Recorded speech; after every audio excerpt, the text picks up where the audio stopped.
sofre como Cristo. Ela é uma igreja sofredora. Paulo declara que essa igreja sofria. Deus quer falar com você. Se você gosta do Evangelho genuíno, então se inscreva em nosso canal e ative o sininho das notificações para receber novos vídeos. Aí você fala, mas fulano dá tanto trabalho para alguns. É claro, você está 5 anos tentando discipular um bode, fazendo ele ser uma ovelha. Não é uma ovelha, eu não preciso de discipulado, eu preciso de evangelismo. Ele não tem que ser tratado como irmão, ele tem que ser tratado como incrédulo, para que assim possa ser levado à fé. Segunda característica, a primeira é de salvos por Cristo, a segunda é uma igreja que se torna como Cristo, é parecida com Cristo. Vamos lá, está escrito assim, no verso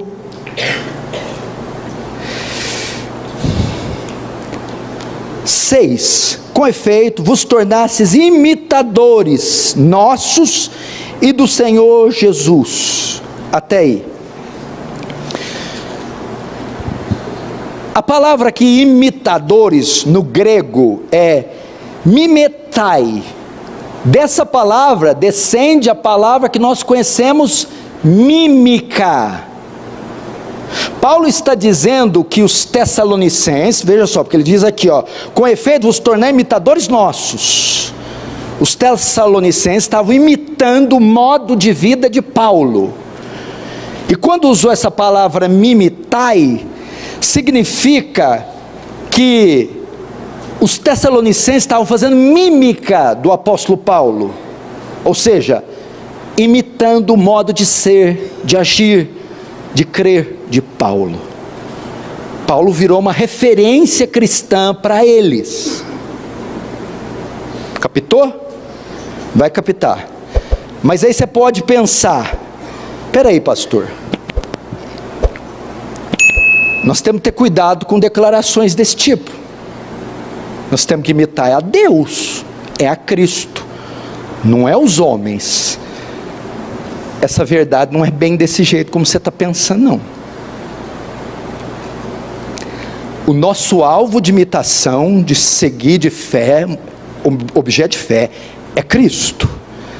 Mas muitas vezes nós o imitamos através de imitar os homens que o imitam. Homens que são modelos de piedade e de fé, devem ser por nós copiados. Por quê?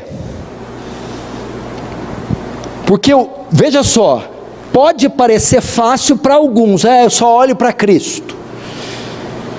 Mas é difícil para muita gente, porque o único Cristo que elas conhecem, é aqueles que você mostra para elas, que eu mostro. Portanto, se alguém está imitando o seu exemplo, e não está dando certo, talvez o problema não seja dele, e sim o seu, ou o meu. Olha que responsabilidade.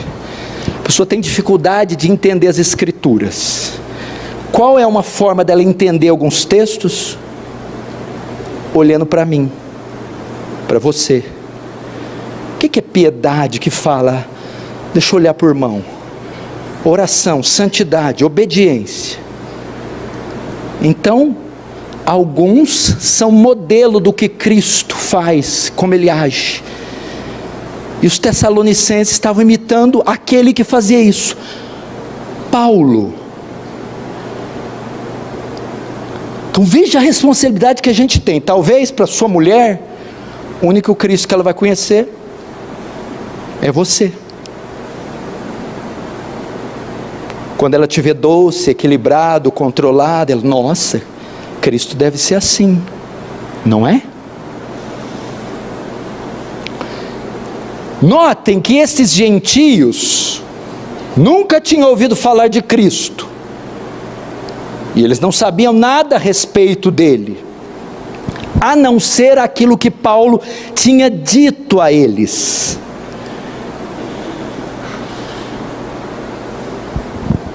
Veja também que Para eles, Paulo, para eles, era a personificação de tudo o que ele dizia sobre Cristo. E tudo que eles podiam fazer era imitar a vida de Paulo.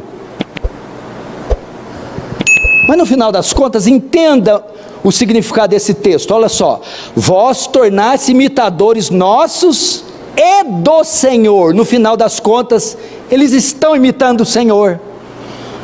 Imitadores nossos e do Senhor. Através de nós, imitem ao Senhor. Por isso ele vai dizer, 1 Coríntios 11:1, sede meus imitadores, como eu sou de Cristo. Então Paulo não está dizendo, olhem para mim para ver como, olhem para mim e sejam como eu. Não, olhem para mim e vejam como eu imito a Cristo. E imitem o Cristo que eu imito. Essa era a ideia. Eu sou só o canal que leva vocês a Cristo. Olha a responsabilidade que a gente tem. Somos o Cristo que nossos filhos vão ver através do nosso testemunho. Portanto, o que Paulo está dizendo àquela gente é isso aqui, ó. Vocês podem me imitar, porque eu estou imitando a Cristo, o qual é a imagem de Deus. Isso talvez seja aquela resposta de oração que Jesus fez na sua oração sacerdotal em João capítulo 17, quando ele rogou que os discípulos fossem plenitude.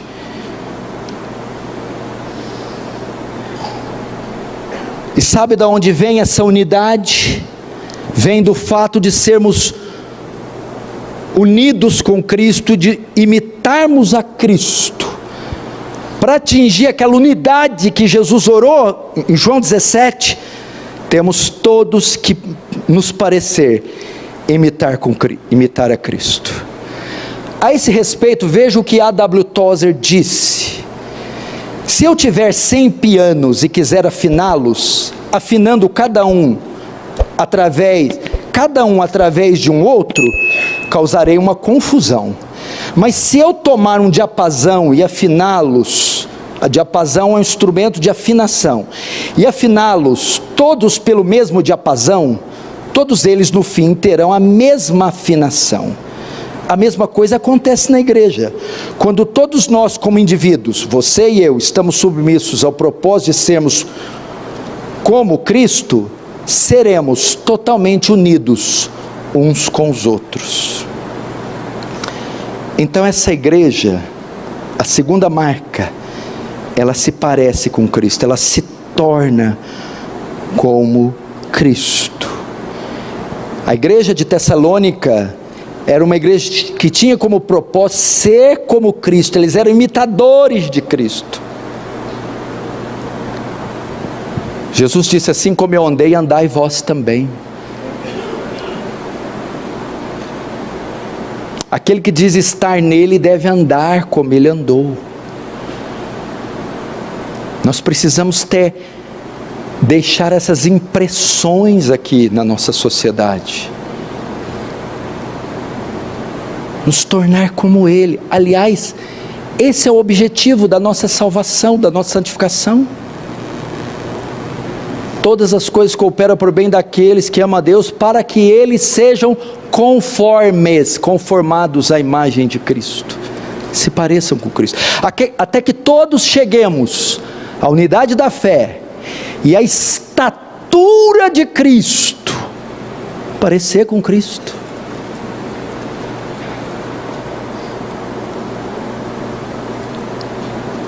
Terceira característica, é uma igreja que sofre como Cristo, tem salvos por Cristo, é parecida com Cristo e sofre como Cristo. Ela é uma igreja sofredora. Observe a metade do verso 6. Com efeito vos tornaste imitadores nossos do Senhor, tendo recebido a palavra, posto que em muita tribulação. Paulo declara que essa igreja sofria, e que havia recebido a palavra A conversão se deu por e através de muito sofrimento, de muita tribulação. E talvez possamos descobrir que tribulação foi, porque está registrada essa época que Paulo começou o trabalho lá. Em Atos 17:5 diz assim: os judeus, porém, movidos de inveja do quê? Da conversão, do impacto dos crentes de Tessalônica, fizeram o quê? Trouxeram com eles alguns homens mal dentre a malandragem. Eu gostei do termo aqui, está na revista Malandragem, deve ser carioca o tradutor, né? Mas é malandragem mesmo que está aí, pode procurar na revista aí, atualizada. Trouxeram alguns da malandragem. Falei, Deus, a sua palavra é séria, não posso rir dessas coisas. Mas eu ri, porque está malandragem. Olha aí para vocês, não está malandragem. Atos 17:5. Mas malandragem é um termo para usar. Trouxeram os perversos, trouxeram pessoas más, que juntando a turba, alvoroçaram a cidade, assaltaram a casa de Jason, procurando trazê-lo para o meio do povo. Paulo aqui em Atos 17 está em Tessalônica. Havia apenas 70 mil pessoas morando em Tessalônica. E naquela época esse pessoal eram novos cristãos, recém-convertidos. E em questão de algumas semanas eles haviam causado um grande impacto na cidade. E o que aqueles homens, a malandragem, resolveu fazer? Tumulto, motim, pressão, perseguição. Portanto, essa igreja era uma igreja salva, é uma igreja que imita a Cristo, e é uma igreja que inevitavelmente sofrerá como Cristo. Irmãos, é outra característica esquisita também que não se vê hoje. A igreja precisa ser antagonista do mundo. Se ela não está sendo, não é uma igreja bíblica. Ela precisa sofrer a hostilidade do mundo. Ela não pode ser aceita pelo mundo, benquista do mundo. Se estão falando bem demais de você, tem algo errado. A sua justiça, integridade moral, piedade, devoção a Deus, fidelidade, tem que incomodar as trevas e gerar perseguição. Mas você diz, pastor, eu detesto a ideia de sofrer. Mas observe o que está no verso 6. Tendo recebido a palavra, posto que em muita tribulação, com a alegria do Espírito Santo. Eles entendiam o caráter da provação, que isso era fruto da sua nova vida, que agora eles estavam jogando em outro time e com isso se alegravam. Se você se lembrar antes de Atos, se lembrar antes dessa passagem aqui, em Atos 16, antes de irem a Tessalônica, Paulo e Silas foram presos, tiveram aquela experiência na cadeia, foram açoitados e acorrentados. Lembra o que aconteceu? À meia-noite eles começam a cantar hinos. Portanto, Paulo já conhecia um pouco do que significa sofrer cantando, sofrer com alegria. Então você não deve correr do sofrimento, mas entender que ele faz parte. João 16:33, Cristo diz: no mundo tereis aflições. O mundo jamais tolerará uma igreja bíblica. Se você gostou do vídeo, então estarei deixando esse outro para sua edificação. Vídeos de pregações genuínas é aqui no canal Deus Quer Falar com Você. Que Jesus Cristo te abençoe ricamente. Amém.